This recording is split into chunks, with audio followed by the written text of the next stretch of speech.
এখন আমরা বাচ্চাদেরকে দিয়ে স্টার্ট করব। সো আমরা কয়েকটা স্কুলের সাথে কথাবার্তা বলছি। সো আমরা অ্যাডভার্টাইজমেন্ট স্টার্ট করব, চাচ্ছি বাচ্চারা ইয়াং বয়স থেকে আসুক।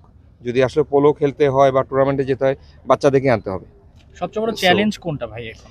এখানে চ্যালেঞ্জ হলো এটা মানুষের অ্যাওয়ারনেস আর ঘোড়ার অ্যাভেবিলিটিটা কম। আপনি যদি দেখেন এখানে ঘোড়ার কোয়ালিটি যদি দেখেন একটু ডিফারেন্ট, কিন্তু এগুলো কিন্তু অনেক খোঁজার পরে কিন্তু আমরা 3টা ঘোড়া পেয়েছি।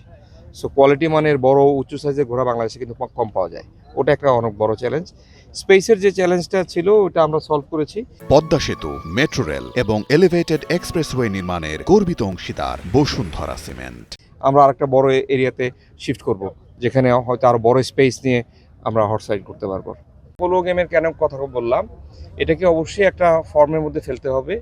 আর এটা একটা এই টার্গেট তো থাকবেই, আদারওয়াইজ কিন্তু বাচ্চারা কিন্তু খেলবে না। সো এটাকে তো কম্পিটিটিভনেস অ্যারেঞ্জ করতেই হবে। লাইক আমরা কথা বলছিলাম, হয়তো আমরা যদি এন্ড অফ দিস ইয়ারে পারি, এই উইন্টারে পারি, কয়েকটা স্কুলকে নিয়ে আমরা হয়তো একটা ছোটোখাটো একটা টুর্নামেন্ট হয়তো আয়োজন করতে পারি।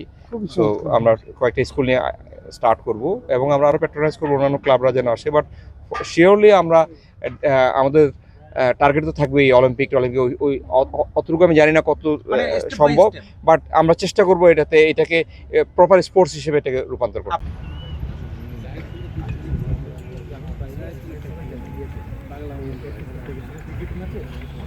সবাই বিকেল প্র্যাকটিসে কথা হলে প্র্যাকটিস কমপ্লিট ফিরলে আমি জিততে হবে, ঠিক আছে? তো সেইগুলো শর্ট ধরে বেশি ভালো